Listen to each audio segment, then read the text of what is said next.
सुप्रभात, नमस्कार। दोस्तों कैसे हो? मैं ठीक हूँ, आप लोग भी सब परिवार कुशल मंगल होंगे। दोस्तों आजकल जो उत्तराखंड से पलायन कर चुके हैं, वो लोग वापस नहीं जाना चाहते हैं। ज़्यादातर देखने को मिलता है, कुछ लोग विदेशों में सेटल हो गए हैं, कुछ लोग बैंगलोर, दिल्ली, पूना सेटल हो गए हैं और बहुत कम जाते हैं। कुछ तो बिल्कुल ही नहीं जाते हैं और जो कुछ लोग जाते हैं, तो वो अपना देख के, अपना पूजा-वूजा करके वापस आ जाते हैं। मतलब कोई नहीं रखता, लेकिन जो वहाँ लोग हैं, वो बहुत परेशानी का सामना कर रहे हैं। एक पेज है हैवलवाणी करके, उसमें एक न्यूज़ दिखाई थी कि कुछ उपद्रवियों ने वहाँ पे रात को 2-3 बजे के आसपास खूब पटाखे बजाए आधा घंटे तक। ये पड़ता है घाटी घाटी के ऊपर और चंबा के नीचे गाँव है। नागड़ी जरघाट गाँव है वहाँ पे, जिसको सुरकंडा माता का मायका भी बोलते हैं।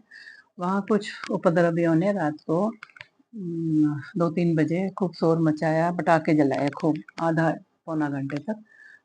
फिर वहाँ से कोई मुसाफिर गुजर रहा था, तो उसने उनकी गाड़ी का नंबर स्क्रीनशॉट ले लिया था और फिर सुबह पुलिस में रिपोर्ट कराई तो पकड़े गए। तो उन्होंने ये बताया कि हमने यहाँ पे ज़मीन ले रखी है और मैं अपने दोस्तों को दिखाने के लिए आया हूँ और इसलिए हम लोग एन्जॉय कर रहे थे।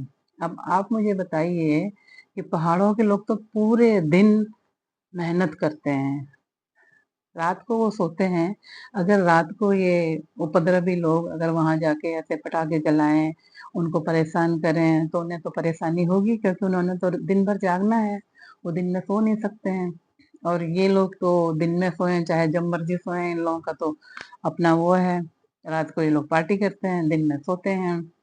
तो मुझे उन लोगों से कहना है जो अपनी ज़मीन वहाँ पर बेच रहे हैं, बेचिए ज़मीन क्योंकि वो आपकी है, हम उसमें कुछ नहीं कर सकते हैं। लेकिन ऐसे लोगों को दो जो सभ्य हों, जिनको पता हो कि भई पहाड़ों का जीवन कैसा होता है, ये रात को ऐसे उपद्रव ना करें। लोग और सरकार को भी ये चाहिए कि ऐसे लोगों को सख्ती से निपटें, जिससे कि आगे जो वहाँ पर ज़मीनें ले रहे हैं, पहले तो ज़मीन बेचनी ही नहीं चाहिए क्योंकि आप लोग तो प्लेन्सों में हो। आपको वो ज़मीन कुछ वो तो नहीं कर रही है, आप बेच के उसको क्या करोगे? कुछ पैसा ही तो मिलेगा। कुछ पैसों के लिए आप उस ज़मीन को बेच रहे हो जो कि आपके पूर्वजों की है। लेकिन जो अगर बेचना ही चाहता है तो वो ऐसे इंसान को दें जो कि उस जगह का उपयोग सही तरीके से करे, ना कि वहाँ के जो लोग रहते हैं उन लोगों को परेशान करें। बहुत परेशानी होती है दोस्तों। पहाड़ों का जीवन बहुत कठिन है। लोग जी रहे हैं और वो उसमें मस्त भी हैं, तो उनकी मस्ती को ऐसे रात को उपद्रव करके, पटाखे जला के तुम लोग तो एन्जॉय कर रहे हो, लेकिन वो तो आराम कर रहे हैं, सो रहे हैं क्योंकि उनको दिन भर जागना होता है। तो जो भी अपनी ज़मीन अगर बेचे, तो ऐसे इंसान को दे जो उसका उपयोग सही तरीके से करे।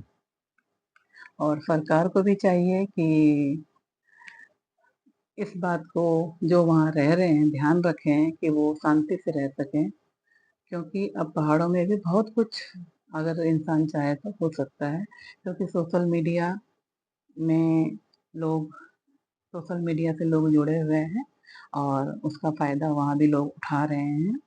और आजकल जो वहाँ पर नई बहुएँ हैं, वो बहुत अच्छी तरीके से काम कर रही हैं। इसलिए मेरा विनम्र निवेदन है कि अगर आप लोग अपनी ज़मीन वग़ैरह बेचें, तो ऐसे इंसान को दें जो उसका प्रयोग सही तरीके से करे, ना कि गलत तरीके से। धन्यवाद।